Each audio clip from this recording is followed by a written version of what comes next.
C'est bon. Ok, chouette. Donc on est prête.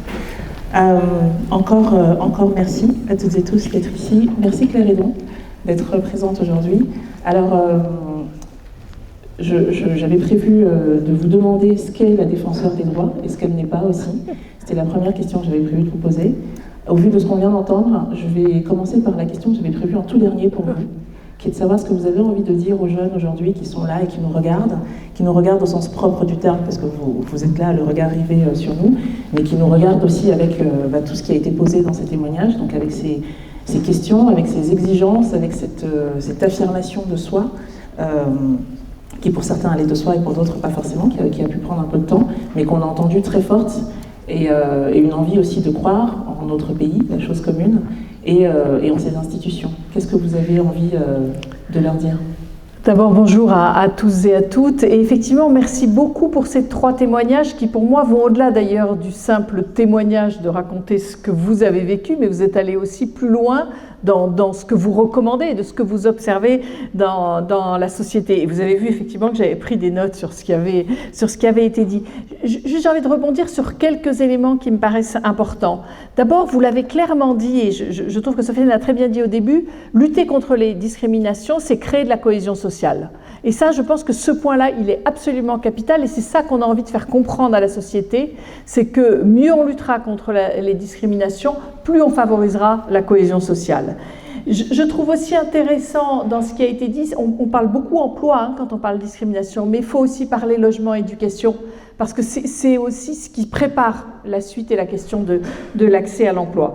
Myriam, vous avez parlé d'intersectionnalité, sans prononcer le nom d'ailleurs, et je pense qu'ici on est dans une assemblée où on peut le prononcer, sans se retrouver tiré à boulet rouge sur cette expression, qui est juste le bon sens. Oui, vous êtes une femme, et oui, vous êtes noire, et effectivement, il peut y avoir des cumuls de discrimination. Et quand en plus, alors c'est pas votre cas, c'est pas ce que vous avez raconté, vous êtes issu d'un milieu précaire, vous n'avez pas pu faire d'études, oui, vous cumulez un certain nombre de difficultés, et je pense que c'est très important de reconnaître ça et d'y mettre des mots, parce que nous, en tout cas, dans les réclamations qu'on reçoit, c'est ce qu'on observe.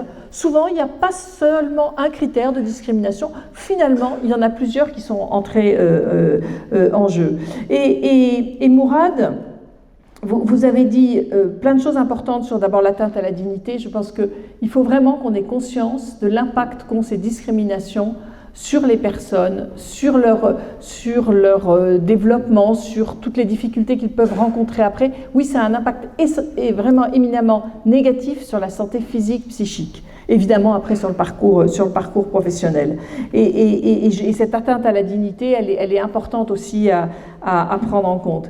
Et puis, vous avez aussi dit une phrase qui, pour moi, a évoqué quelque chose que j'ai très souvent entendu, c'est la phrase qu'on vous dit « je pensais que tu étais vigile ».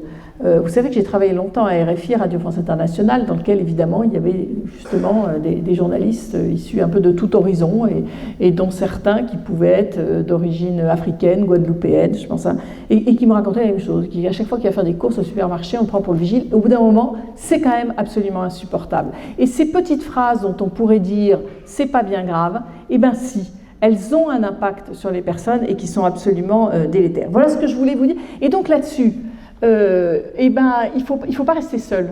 La première chose qui me paraît importante et qui ressort un peu de ce que vous avez pu dire, c'est que quand vous vivez des choses comme ça, il ne faut pas rester seul, il faut en parler.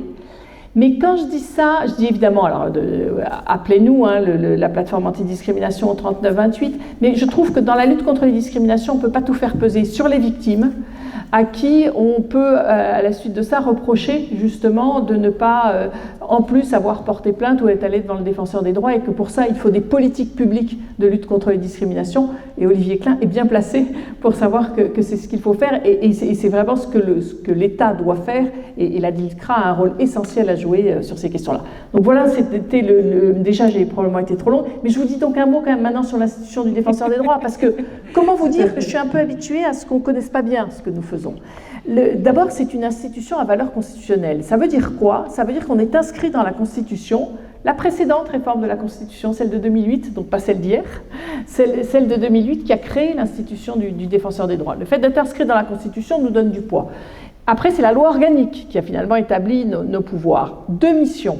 La première, traiter les réclamations dans nos domaines de compétences, et la deuxième, promouvoir les droits et les libertés. Nos domaines de compétences, la lutte contre les discriminations, la protection des droits des enfants. Nous sommes aussi, vous le savez, l'organe de contrôle externe de la déontologie des forces de sécurité. Ça m'amènera à parler des contrôles d'identité discriminatoires. Une compétence qui nous est arrivée en 2016 sur la protection et l'orientation des lanceurs d'alerte, et la 5e qui sont les droits des usagers de services publics, des services publics, et que je cite en dernier parce qu'en fait c'est 80% de nos réclamations. Et dedans, d'ailleurs, on pourra y revenir, une énorme partie qui concerne les liens avec la préfecture et les droits des étrangers. Et la 2e mission, c'est promouvoir les droits et les libertés. Qu'est-ce que ça veut dire? Le législateur, il a bien pensé les choses. On n'est pas là simplement pour régler des cas individuels, mais bien pour dire, à partir de ce que nous observons, ce qui devrait être dans la loi ou dans les réglementations ou devrait faire le gouvernement pour qu'on n'ait plus ces atteintes aux droits. Et donc c'est bien pour ça qu'on prend et que je prends la parole sur certains projets et propositions de loi qui sont par exemple sur les actions de groupe, justement sur les testings, sur la loi immigration, que j'ai des rendez-vous très réguliers avec les ministres pour dire à la fois ce que nous observons et ce que nous recommandons. Et donc oui, mon rôle, il n'est pas simplement de traiter des réclamations, il est bien aussi cette partie-là. Juste un mot sur nos pouvoirs. Majoritairement, on agit en médiation. Après, on rend des décisions sans pouvoir de contrainte, mais avec de forts pouvoirs d'enquête. Des observations devant les tribunaux, qui est une de nos grandes forces, et le pouvoir du rapport spécial, c'est-à-dire en gros du name and shame, quand vraiment on trouve qu'une organisation à qui on a fait des recommandations n'a rien appliqué, et que dans ces cas-là, on fait du name and shame. On l'a fait récemment sur une affaire de discrimination avec l'entreprise Leroy Merlin. Autrement, toutes nos décisions, elles sont sur notre site internet, mais anonymisées. Il n'y a pas le nom, évidemment, des réclamants, mais pas non plus celui de l'organisme mis en cause. Donc voilà une présentation rapide de ce que nous faisons. Peut-être un mot sur ce qu'est une discrimination, parce qu'en fait, c'est quelque chose qui n'est pas très simple et qui est en fait défini juridiquement. Et clairement, une discrimination, c'est une différence de traitement dans un des domaines prévus par la loi et dans un des critères prévus par la loi. Les domaines, c'est l'emploi et l'accès aux biens et services. Et dans l'accès aux biens et services, c'est aussi bien l'accès au logement que l'accès à un service public pour des soins, que l'accès à une boîte de nuit ou à un restaurant. Et dans un des critères prévus par la loi, il y en a 25, dont le critère origine, dont le critère lié à l'adresse, dont le handicap, dont l'orientation sexuelle, dont le fait d'être une femme, le genre, voilà, ces critères. Et donc, il faut bien qu'il y ait une situation, une différence de traitement. Et donc, en fait, les propos, par exemple, insultants, sont des propos racistes, mais ce n'est pas pour autant une discrimination. Donc, il faut faire la différence entre les deux, même si nous, ce que nous observons, c'est qu'en fait, la discrimination, elle n'arrive jamais seule. C'est que très souvent avant, il y a eu ce genre de paroles, et c'est bien ça qui fait le lit de la discrimination derrière. Voilà. C'était très complet, effectivement. Effectivement, le rappel de ce qu'est une discrimination. Merci beaucoup Claire Hédon. Effectivement, le rappel de ce qu'est une discrimination qui est très c'est juridiquement, oui. Et qui pose aussi la question des ressentis. Il y a des ressentis qui sont au-delà du ressenti, qui sont réels même, mais qui ne rentrent pas dans la définition de discrimination. Et c'était très bien de faire la distinction tout en rappelant que ces ressentis ont aussi une légitimité. Vous avez donc très bien expliqué les fonctions du défenseur des droits ou de la défenseur des droits. Vous avez notamment dit pas vraiment un pouvoir de contrainte, mais un grand pouvoir d'enquête. Alors, il faut savoir qu'avant d'occuper ce poste, à votre prise de poste en 2020, vous étiez président du mouvement ATD Quart Monde, auquel on doit des petites choses, le revenu minimum d'insertion, la couverture maladie universelle, le droit au logement opposable, voilà, rien que ça. Quand on vous a appelé, on vous a dit Claire Hédon, on vous propose ce poste-là, on est entre nous. Qu'est-ce que vous avez dit? Alors, c'est pas tout à fait comme ça. C'est pas on vous le propose. C'est on a pensé à vous. Eh ben, c'est en fait une des conseillères de l'Élysée qui m'appelle en disant ben voilà, on a pensé à vous pour ce poste-là. Et comment vous dire, je suis une femme, donc je suis très étonnée qu'on m'en parle. Et évidemment, la première réaction, elle me dit tout de suite, je vous laisse réfléchir, mais assez rapidement de nous dire si vous êtes intéressé. Mais n'hésitez pas à me rappeler si vous avez des questions. Et évidemment, je n'ai à ce moment-là posé aucune des bonnes questions. Donc j'ai rappelé le lendemain avec les questions de base, c'est-à-dire on est combien en lice, quel va être le processus. Donc c'est pas tout de suite on vous dit, on vous le propose. Effectivement, je comprends qu'il y a 5 personnes. Donc, après, je ne vais pas rentrer dans les détails. Et donc, il y a un entretien, un déjeuner avec un certain nombre de conseillers. Et les 4 autres personnes ont passé le même. Je ne sais pas qui sont les 4 autres. Je sais juste que les autres étaient plutôt des profils anciens ministres, que je n'ai pas exactement comme profil. Donc, j'avais conscience d'être l'outsider. Et donc, pendant longtemps, j'ai pensé que je n'avais pas forcément beaucoup de chance pour ce poste-là. Et donc, voilà. Puis, un jour, on vous rappelle et on vous dit, demain, vous avez rendez-vous avec le président de la République. Vous vous dites que ça se précise. Et là, quand même, vous pensez à poser la bonne question. Combien on est encore en lice? J'étais la seule, donc là j'ai commencé à prendre conscience que ça pouvait se faire. Voilà. Et pourquoi on est... Alors, la grande question, c'est pourquoi effectivement aller me chercher. C'est parce que quand même, dans toutes les rencontres que j'avais eues, parce que quand en fait vous êtes présidente d'ATD Quart Monde, j'étais toujours journaliste en même temps, parce que ATD Quart Monde c'est intégralement bénévole, donc je gagnais ma vie comme journaliste à RFI à l'époque, et parce que comme présidente d'ATD Quart Monde, comme le mouvement le fait depuis des années, j'ai beaucoup dit que la pauvreté c'est pas simplement un manque de revenus financiers, ce sont des difficultés d'accès aux droits, que sont le droit au logement, le droit au travail, le droit à une éducation de qualité, enfin toutes les choses qui à mon avis vous parlent très largement, le droit à l'accès à la culture, voilà. Et donc, comme j'ai beaucoup parlé accès au droit, c'est quand même comme ça qu'ils ont pensé à moi. Et après, je pense que c'est aussi un signe envoyé sur le rôle que peuvent jouer des associations. Alors, c'est pas simplement parce que je viens du monde associatif, mais vous avez un rôle absolument essentiel, à plein de titres. Un rôle de cohésion sociale, un rôle d'alerte, parce que vous voyez des choses que nous ne voyons pas forcément. Nous, dans l'institution, nous sommes en lien avec 110 associations, plus de 110, et c'est vital pour nous au sein de comités d'entente, parce que, vous pouvez nous apporter, entre guillemets, des réclamants qui, si vous n'êtes pas là, ne vont pas penser à nous saisir, ne vont pas oser venir vers nous, ne nous connaissent pas, notre taux de notoriété, ne nous l'auront pas, n'est pas excellent. Et puis aussi parce que vous voyez un certain nombre de choses que nous ne voyons pas et sur lesquelles vous nous aidez à alerter aussi le gouvernement. Je prends un exemple très concret sur ce qui se passe en ce moment sur l'éviction des indésirables. Vous savez qu'on s'est saisi dans le cadre des Jeux Olympiques sur cette question-là et sur plusieurs domaines. Honnêtement, si on n'avait pas eu les associations pour nous alerter de ce qui se passait sur le fait d'envoyer en province des personnes qui sont sans domicile et d'essayer pour nous de comprendre ce qui se passe, on n'y serait pas allé. Donc, sur plein de domaines, vous avez absolument un rôle essentiel. Et dans nos comités d'entente, il y en a énormément d'associations qui travaillent sur la lutte contre les discriminations. Alors c'est absolument génial parce que Claire Hédon, elle lit dans mes pensées, donc elle répond aux questions avant que je les pose. Je trouve ça génial. Non mais ça me facilite la tâche, c'est super. Donc j'avais effectivement prévu de vous demander quel rôle les associations, comme toutes celles qui sont au sein du collectif L'Ascenseur, Mosaïque RH et les autres, peuvent jouer et vous y avez très bien répondu, donc c'est parfait. J'aimerais qu'on revienne sur les jeunes. Qui sont quand même notre public et notre cible aujourd'hui. Est-ce que dans les saisines qu'il y a de la Défenseure des droits aujourd'hui, tous les appels entrants, j'appelle ça comme ça, que vous avez, est-ce qu'il y a des chiffres, des statistiques, un profil particulier qui concerne justement cette jeunesse-là et qui peut-être fait écho aux témoignages individuels qu'on a entendus ou peut-être sont différents? Du coup, sur la jeunesse, je vais vous répondre sur deux éléments. La partie d'abord droit des enfants, donc je vous ai dit que c'était une de nos compétences. C'est pour l'année dernière, l'année 2023, c'est 4000 réclamations. C'est une forte progression parce que c'était 3000 en 2021. Et ça, alors c'est vraiment enfants, c'est beaucoup en protection de l'enfance, beaucoup sur des questions de handicap et d'accès à l'école, qui pourraient rentrer d'ailleurs aussi dans le critère discrimination, beaucoup aussi sur des questions de santé.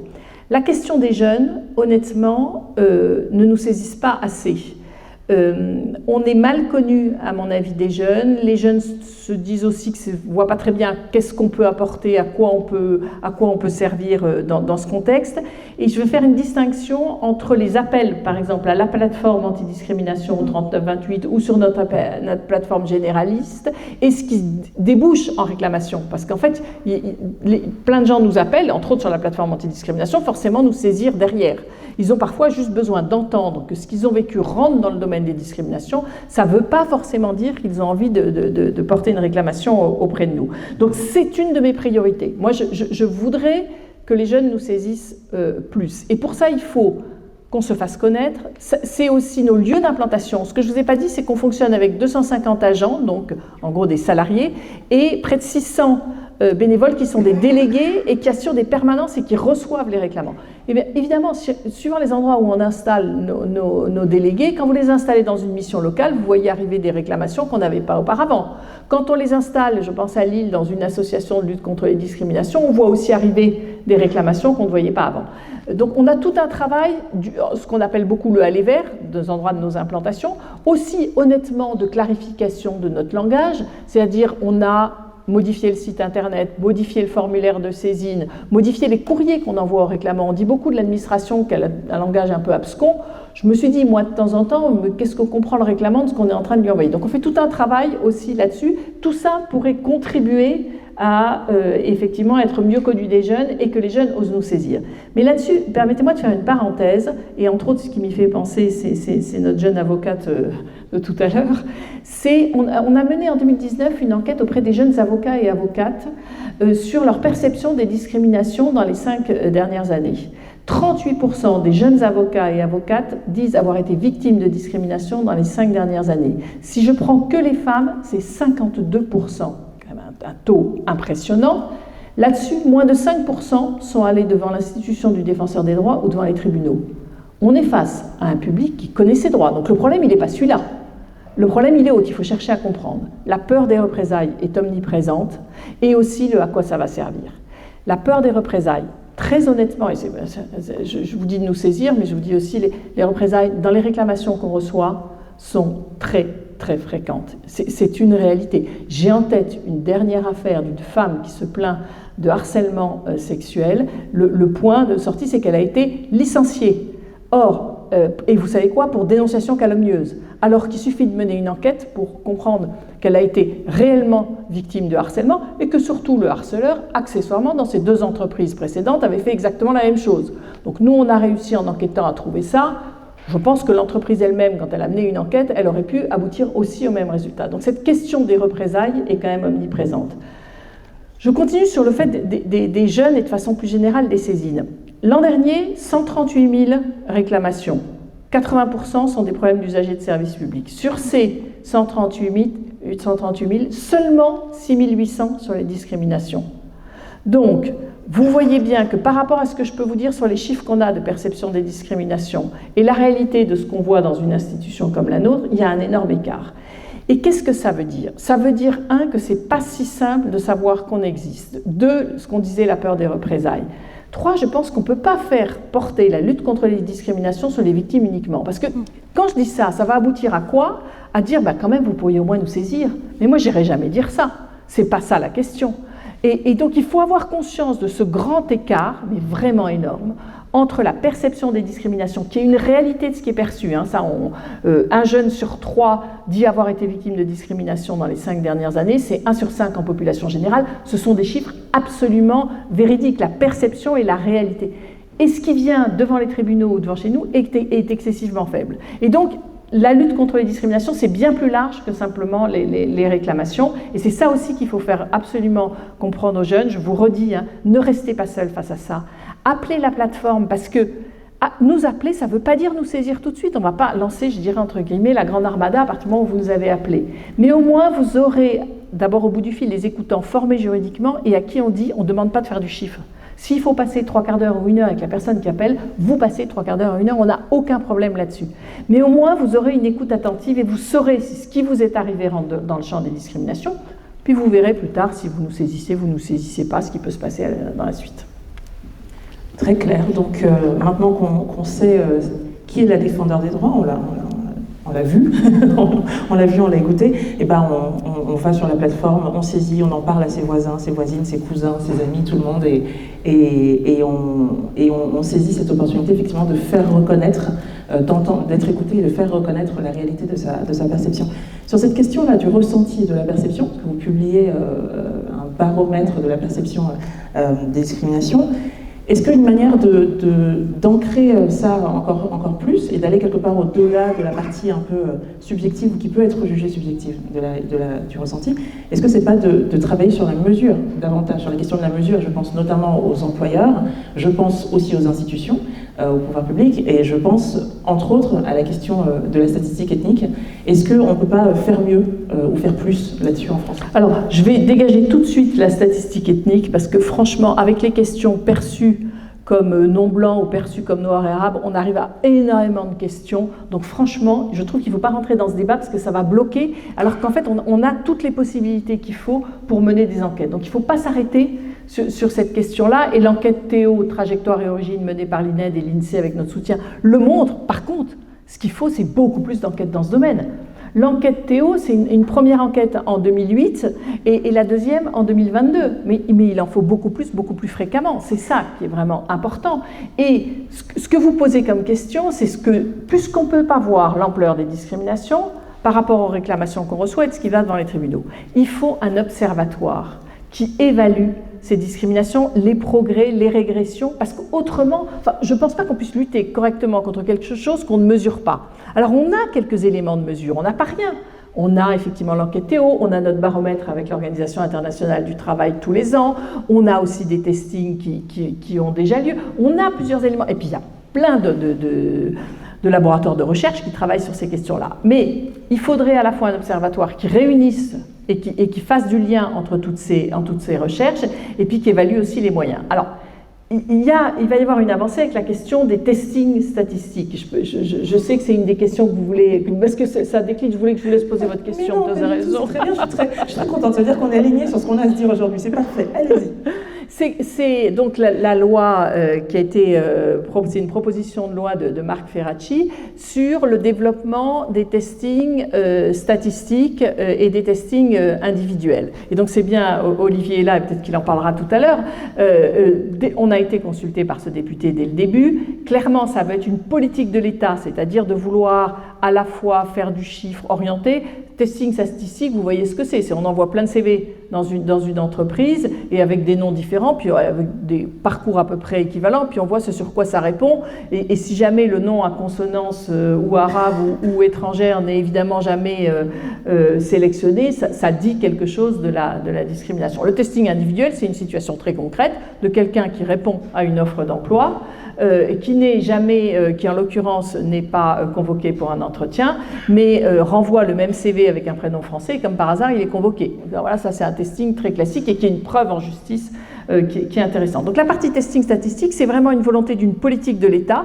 Nous, on est une autorité administrative indépendante et donc notre recommandation était que ça aboutisse effectivement à la DILCRA, puisque la DILCRA est vraiment une administration de l'État chargée d'appliquer une politique de l'État. Après, je vais être assez directe et Olivier sait bien ma position là-dessus et je pense d'ailleurs qu'il la partage. La partie testing individuel, c'est déjà ce que nous faisons. Et donc, aller le confier à la DILCRA, alors que la DILCRA n'a pas, jusqu'à maintenant, de juriste pour traiter le dossier, parce que qu'est-ce que demande le réclamant ?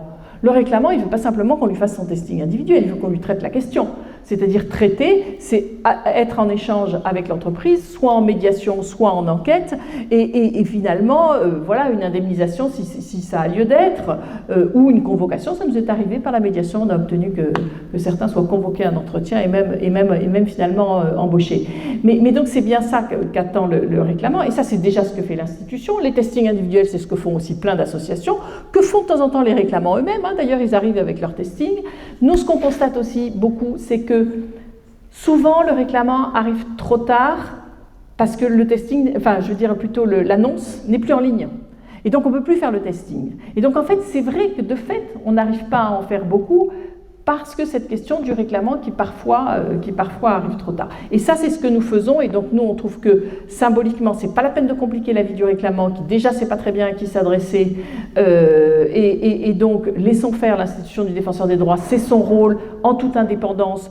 Je pense que si cette question de discrimination concerne un organe public, aller à la DILCRA est quand même plus gênante, il y a moins de garantie d'indépendance. Et puis en termes de moyens et d'efficacité de la puissance publique, c'est pas la peine de diluer les moyens, sachant que quand même une de nos batailles aussi est la question de nos moyens.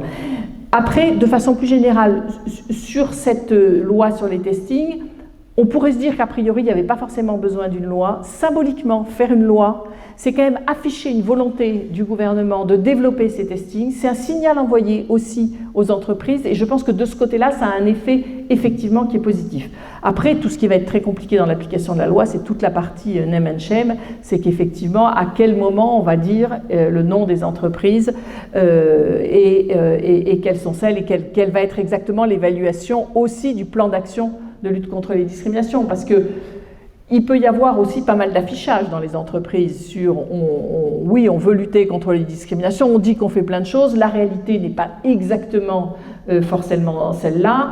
Et les testings là-dessus peuvent en fait, si on arrive à convaincre les entreprises que c'est aussi intéressant pour elles, parce que ça leur donne un état des lieux de finalement comment fonctionne leur système de recrutement, on a commencé, je trouve, à bien le faire comprendre dans le domaine des agences immobilières sur la question des discriminations liées au logement. Il y a plusieurs enseignes qui ont compris l'intérêt des testings réguliers parce que ça leur montrait si réellement les formations étaient appliquées. Parce que là-dessus, maintenant, il y a des obligations de formation, que ce soit dans l'emploi ou dans le logement. Et nous, pour les enquêtes qu'on a pu mener, ce qui est très intéressant, c'est la durée d'efficacité de la formation.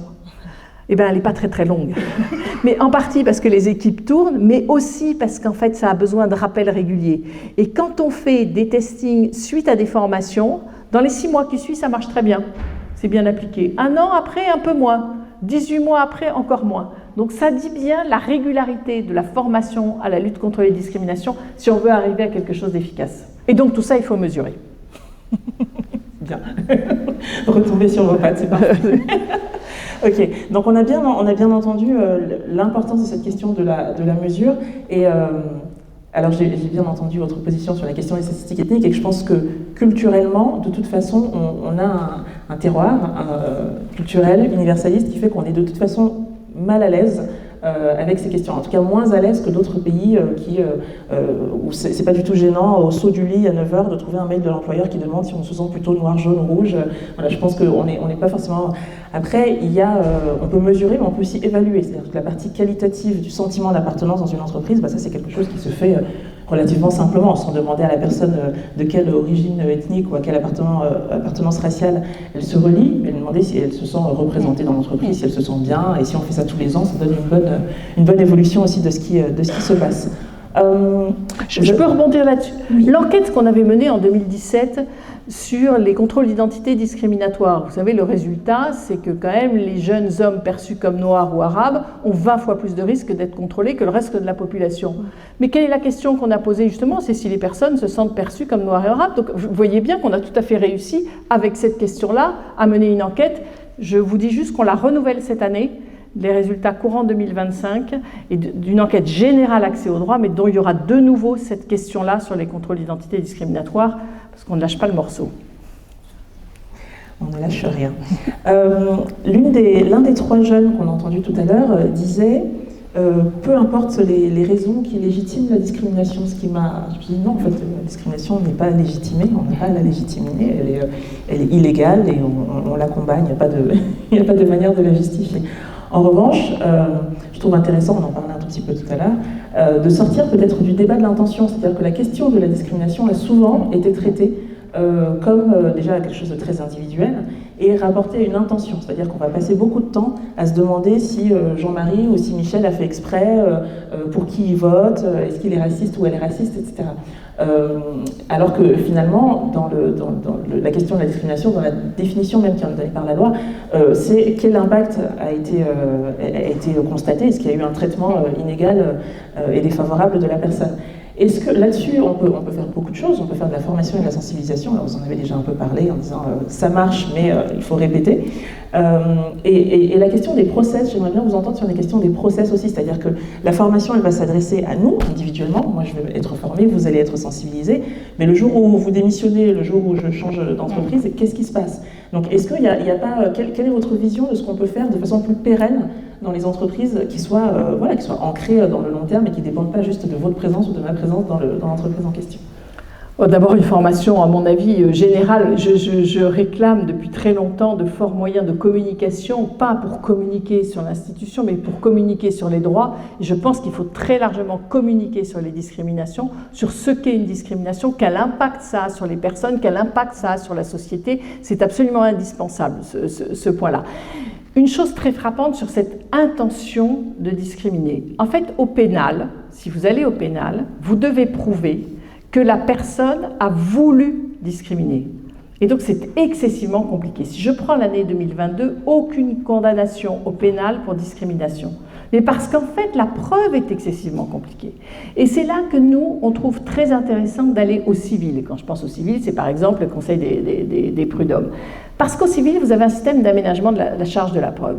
Je vous donne un exemple concret de qu'est-ce que ça veut dire. En gros, vous êtes licencié à votre retour de congé maternité, il y a quand même un lien a priori avec la grossesse, c'est à l'employeur de prouver qu'il n'a pas voulu discriminer, ce n'est pas à vous de prouver que vous avez été discriminé. Je dirais qu'il y a une sorte de présomption de quelque chose de l'ordre, et cet aménagement de la charge de la preuve, il est vital, pas toujours bien compris par les tribunaux, de temps en temps on fait de la formation Conseil des prud'hommes, ça veut dire quoi l'aménagement de la charge de la preuve, mais ce point-là est important, et ça rejoint ce que vous disiez, parce qu'en fait, qu'est-ce qu'on observe? Il n'y a pas toujours eu une volonté réelle de discriminer, c'est la façon dont fonctionne l'entreprise et qui a toujours fonctionné dans un entre-soi où les hommes avaient les postes à responsabilité, où les personnes qui étaient racisées n'étaient pas à des postes importants, enfin, des choses où les personnes handicapées n'étaient pas embauchées, enfin voilà, un certain nombre de situations qu'on peut observer.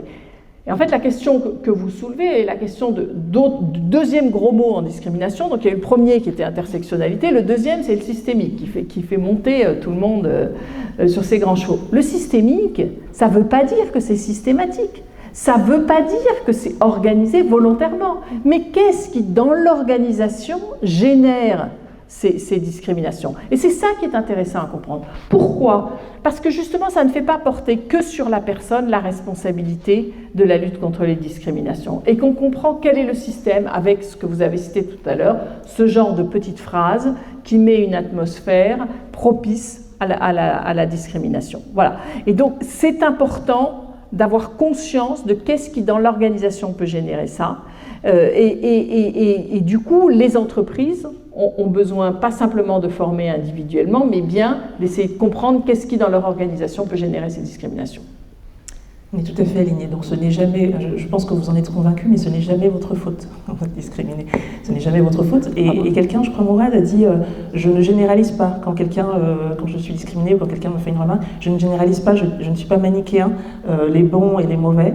Et il y a vraiment cette dimension systémique, c'est-à-dire qu'au-delà de la personne qui est en face de nous, il y a un système dont on est tous héritiers et héritières, qui va favoriser les discriminations, et c'est ça qu'il faut qu'on arrive à démonter. Il faut vraiment qu'on le point de victimisation, parce qu'il y a un de vous trois tout à l'heure qui a dit ça, et qui a eu besoin de se justifier sur le fait « je ne me victimise pas ».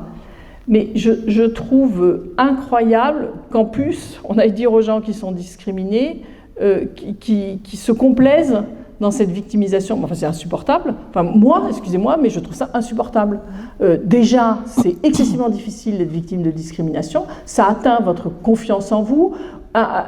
Les personnes qui ont déjà été discriminées, 70% disent qu'elles risquent de nouveau d'être discriminées. Donc en fait, je veux dire, c'est une réalité de ce qui est perçu. Elles disent l'impact que ça a sur le fait de ne pas répondre, du coup, aussi à des offres d'emploi en prenant les devants sur le fait d'être discriminé. Tout ça, c'est pas de la victimisation, c'est la réalité de ce que c'est. Alors, Mathilde me fait de grands signes. On a fini notre temps. Elle me fait un grand sourire. Parce qu'elle est aimable. Voilà, un sourire poli, très aimable, mais pour me dire que vraiment, on n'a plus du tout de temps. Est-ce que je peux poser une dernière question? Oui. Bon, excuse-moi Mathilde, mais j'ai eu une validation côté public, donc je prends celle-là. Vous êtes plus nombreux.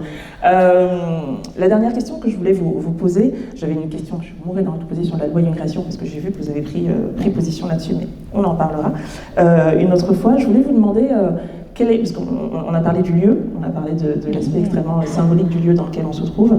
Moi, je suis très, à titre personnel, touchée d'être ici, parce qu'on en parlait aussi un petit peu. Je trouve que ce musée, on pourrait lui reprocher tellement de choses.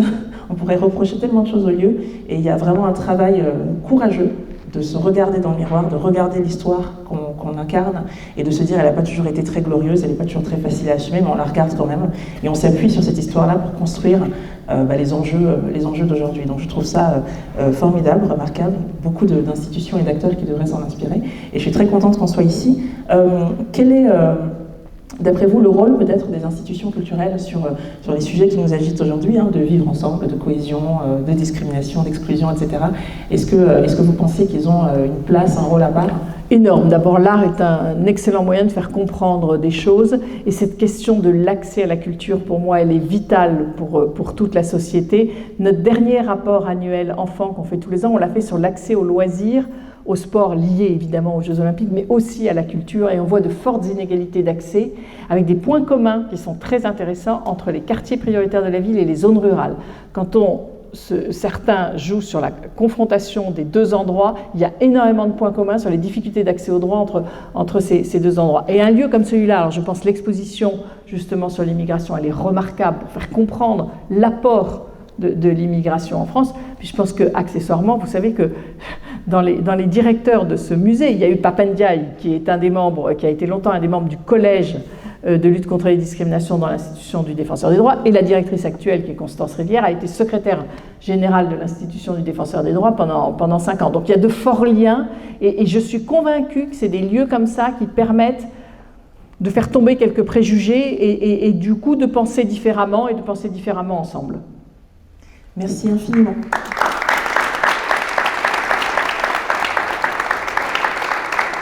Merci à vous.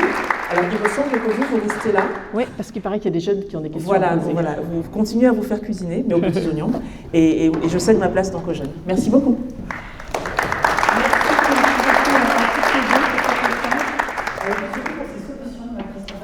On va juste avoir un mot de clôture de la part de Saïd Abou.